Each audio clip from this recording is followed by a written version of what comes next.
Hello students, कैसे हैं आप सब। तो जो हमारा प्रीवियस लेक्चर था उसमें हमने डेफिनेशन ऑफ मैटर डिस्कस कर लिया था and the composition of matter and third is are characteristics of particles of matter. ठीक है। तो हमने क्या डिस्कस कर लिया था कि मैटर है इस यूनिवर्स में anything which occupy space and have mass is known as matter, and the composition of matter is that the matter is made up of particles. and third one is characteristics में हमने क्या discuss किया था कि matter के जो particles होते हैं they are in constant motion, and second one is they attract each other and they have space in between them. ठीक है। So the next topic is your diffusion. ठीक है। डिफ्यूजन जो है मैटर का, तो वो पार्टिकल मैटर की जो हमने कैरेक्टरिस्टिक्स पार्टिकल्स पढ़ी थी उसी से ही रिलेटेड है। जो हमारी पहली कैरेक्टरिस्टिक्स थी उसमें हमने क्या पढ़ा था कि मैटर के जो पार्टिकल्स होते हैं वो क्या होते हैं, कॉन्टिन्यूअस मोशन में रहते हैं। तो उसी की वजह से ही हमारा जो डिफ्यूज़न जो टॉपिक है वो कॉन्सेप्ट में आया है। डिफ्यूजन क्या होता है, द स्प्रेडिंग आउट और mixing of particles of the substance due to the motion of its particles is called as diffusion. ठीक है। क्या होता है कि जो मैटर के पार्टिकल्स होते हैं वो क्या होते हैं, कॉन्टिन्यूअस मोशन में रहते हैं। और हमने ये देखा था कि सबसे ज़्यादा मोशन में जो सॉलिड की बजाय सबसे ज़्यादा मोशन में क्या रहते हैं, गैस के पार्टिकल्स रहते हैं, then liquid and then solid. ठीक है। तो जो गैस के पार्टिकल्स होते हैं वो क्या होते हैं, कॉन्टिन्यूअस मोशन में होते हैं, जिसकी वजह से वो क्या करते रहते हैं, एक जगह से दूसरी जगह इजीली मूव कर जाते हैं, and that property is known as diffusion. तो डिफ्यूज़न जो है वो गैसेस में सबसे ज़्यादा होता है, then liquid and then solid. तो इसके कुछ हमारे डे टू डे लाइफ में एग्जांपल्स भी आपको मिल जाते हैं, जैसे परफ्यूम है। आप घर के किसी भी कोने में खड़े होकर परफ्यूम की जो बोतल है उसमें से स्प्रे कर देंगे, कुछ टाइम बाद आप उसकी स्मेल, कुछ दूसरे कमरे में बैठे हैं तो आप उसको स्मेल कर सकते हैं, क्योंकि diffusion due to the motion of the particles जो है, जो आपके परफ्यूम के पार्टिकल्स हैं वो कहाँ तक पहुँच गए हैं, दूसरे रूम तक। या अगर आप अगरबत्ती वगैरह जला देते हैं तो उसकी स्मेल भी कुछ टाइम बाद आप दूसरे रूम में या कुछ डिस्टेंस पे अगर आप बैठे हैं तो आप उसको स्मेल कर सकते हैं जैसे। और उसके अलावा घर में क्या खाना बन रहा है, किचन से उसकी स्मेल कुछ टाइम बाद आप घर के किसी भी कोने में उसको ऑब्जर्व कर सकते हो। तो that process is known as diffusion. ठीक है। डिफ्यूजन जो होता है वो गैसेस में सबसे ज़्यादा होता है, then liquid and then gas. Liquid का भी एक एग्जांपल है जो हमने जो जब हमने कैरेक्टरिस्टिक्स पढ़ी थी तो उसमें भी पढ़ा था कि अगर आपके पास वाटर, एक ग्लास ऑफ वाटर है और उसमें आप कुछ भी कलर्ड सब्सटेंस डाल देते हैं तो कुछ टाइम बाद सारा जो आपका वाटर है वो क्या हो जाता है, कलर्ड हो जाता है, बिकॉज ऑफ द डिफ्यूजन। ठीक है। Next is effect of temperature and pressure on diffusion, कि टेम्परेचर और प्रेशर का डिफ्यूज़न पे क्या फ़र्क पड़ता है।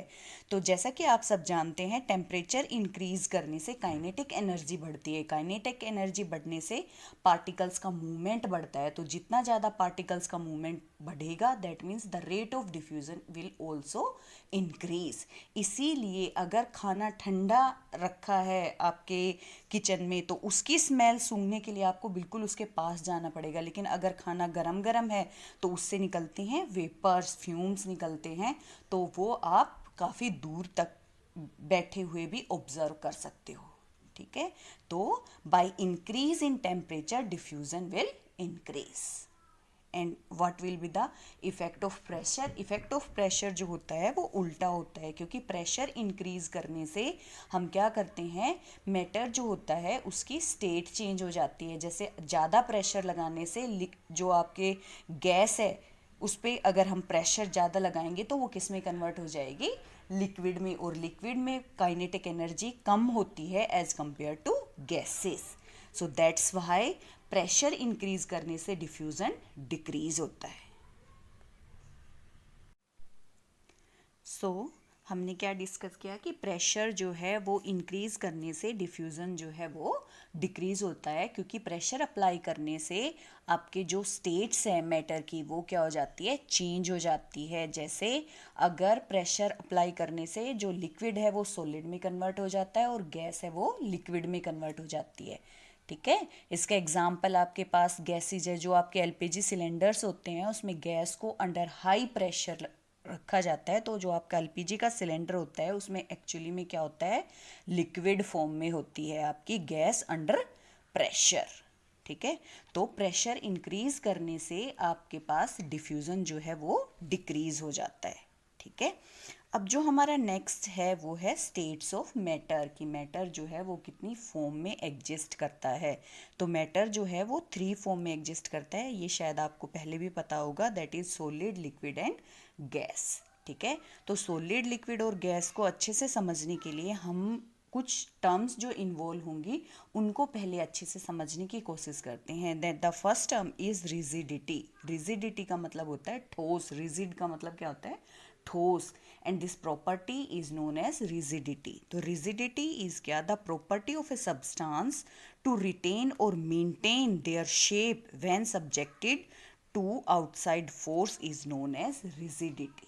ठीक है, मतलब किसी भी रिजिडिटी किसी भी सब्सटेंस की वो प्रॉपर्टी होती है जिसकी वजह से वो जिस शेप में है वो उसी शेप में रहने की कोशिश करता है, दैट इज रिजिडिटी।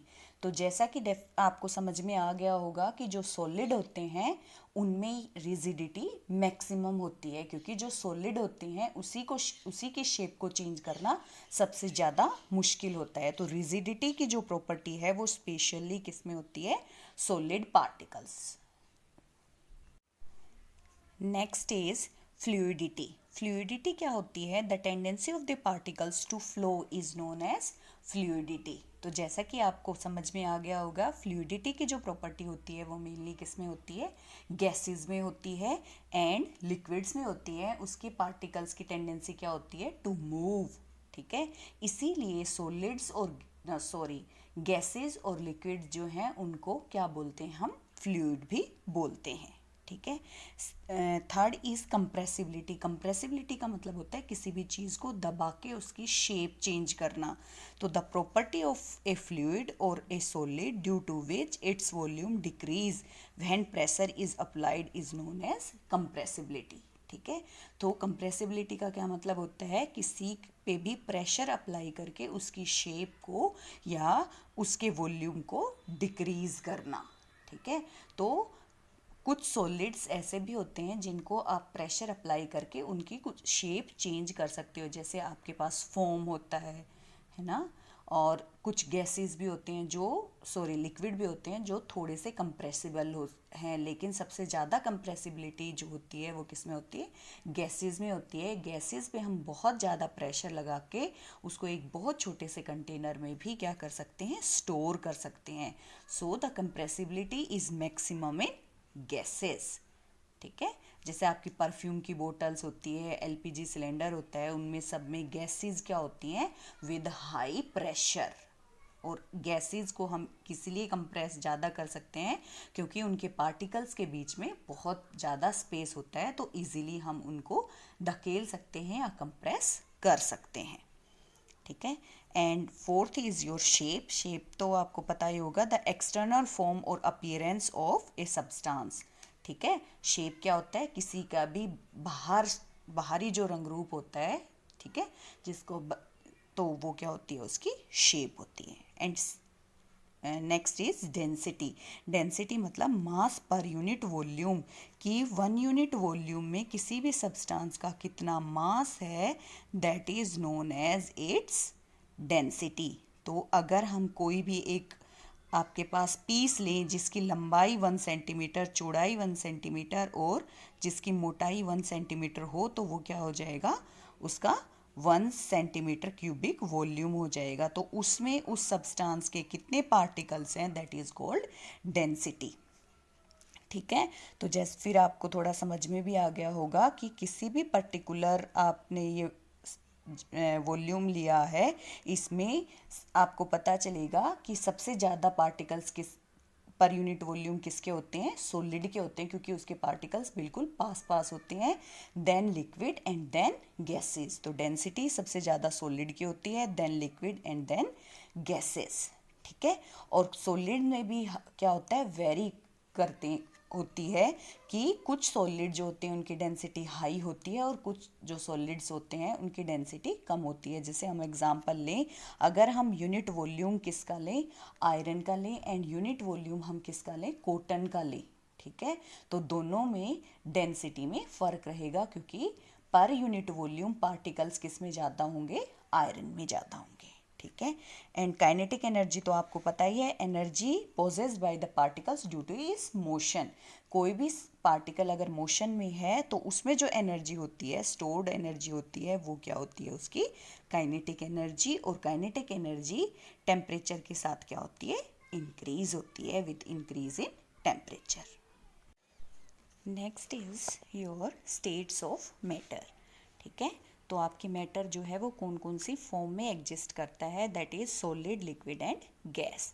तो हम इन तीनों की जो प्रॉपर्टी हैं उनको कंपेयर करने की कोशिश करते हैं। सबसे पहले है सॉलिड। तो उसका कुछ इनर पार्टिकल्स का जो अरेंजमेंट है वो कुछ इस टाइप का होता है कि पार्टिकल्स जो हैं वो एक दूसरे के बिल्कुल क्लोजली पैक्ड होते हैं, ठीक है। इनके बीच में जो स्पेस होता है वो क्या होता है, पार्टिकल्स के बीच में स्पेस क्या होता है, मिनिमम होता है, जिसकी वजह से इसकी क्या होती है, एक डिफाइनाइट शेप होती है। सॉलिड होते हैं उसकी एक फिक्स शेप होती है, ठीक है। जैसे सॉलिड ये पेन है, इसकी एक फिक्स शेप है, वो आपके पास चेंज नहीं होती है कि आज ये है तो कल दूसरी चेंज हो जाएगी, ठीक है। दूसरा क्या है, डिस्टिंक्ट बाउंड्रीज। इसकी कुछ फिक्स बाउंड्री है जिसको देख के आप ये बता सकते हो भाई ये यहाँ से शुरू है और पेन यहाँ पे ख़त्म है, इसकी चौड़ाई इतनी है, इसकी लंबाई इतनी है, ठीक है। तो सॉलिड जो होता है उसकी क्या होती है, डिस्टिंक्ट बाउंड्रीज होती है। और रिजिड, रिजिड आपको पता है वो क्या होता है, मतलब हार्ड होता है सॉलिड, ठीक है। उसके बाद आपके पास क्या है, टेम्परेट ना इनकम्प्रेसिबल। हाँ, क्योंकि इसके पार्टिकल्स के बीच में बहुत कम स्पेस होता है तो इसको हम बहुत ज़्यादा कंप्रेस नहीं कर सकते, इसकी कंप्रेसिबिलिटी जो होती है वो लगभग नेग्लिजिबल होती है। And fifth one is definite volume. इसका क्या होता है, वॉल्यूम भी क्या होता है, डिफाइनाइट फिक्स होता है, ठीक है। Second is liquid. लिक्विड के पार्टिकल्स का जो अरेंजमेंट होता है वो कुछ ऐसा होता है, in between solid and gases, ठीक है। बहुत ना तो सॉलिड के जितने पास पास होते हैं और ना ही गैसेस के जितने दूर दूर होते हैं, ठीक है। इनकी डिफाइनाइट शेप नहीं होती। लिक्विड जो होते हैं उनकी शेप डिफाइनाइट क्यों नहीं होती, कि इसको आप जिस भी कंटेनर में डालेंगे ये उसी कंटेनर की शेप ले लेते हैं। जैसे अगर आपने ग्लास में, वाटर का ही एग्जांपल लें, तो अगर आपने उसको ग्लास में डाला तो वो ग्लास की शेप का हो गया, अगर आपने उसको बोतल में डाला तो बोतल की शेप का हो गया, बकेट में डाला बकेट की शेप का हो गया। तो इसकी कोई, लिक्विड्स जो होते हैं उनकी कोई डिफाइनाइट शेप नहीं होती है। दूसरा, no definite boundaries. No definite boundaries से क्या मतलब होता है कि अगर कोई भी लिक्विड है, आपने उसको ओपन फ्लोर पे अगर फेंक दिया है तो वो क्या होता है, मूव करता रहता है। उसकी हम बाउंड्रीज बिल्कुल फिक्स नहीं बता सकते कि हाँ भाई अब इसकी बाउंड्री जो है वो फिक्स हो गई है, ठीक है। तीसरा है फ्लूइडिटी। फ्लूइडिटी क्या होती है, टेंडेंसी टू फ्लो। तो लिक्विड में क्या होती है, फ्लूइडिटी होती है। And fourth one is low compressibility. So क्योंकि इसके पार्टिकल्स जो हैं इनमें सॉलिड के कंपैरिजन में स्पेस थोड़ा ज़्यादा होता है तो इनको हम थोड़ा सा कंप्रेस कर सकते हैं, ठीक है। And third one is definite volume. Yes, volume इसका क्या होता है, डिफाइनाइट होता है, उसको हम इजीली मेज़र कर सकते हैं, ठीक है। And third is your gas. तो गैस के जो पार्टिकल्स, जैसा कि आप देख रहे हैं कि पार्टिकल्स जो होते हैं वो एक दूसरे से बहुत दूर दूर होते हैं, इनमें नेग्लिजिबल फोर्स ऑफ अट्रैक्शन होता है, ठीक है।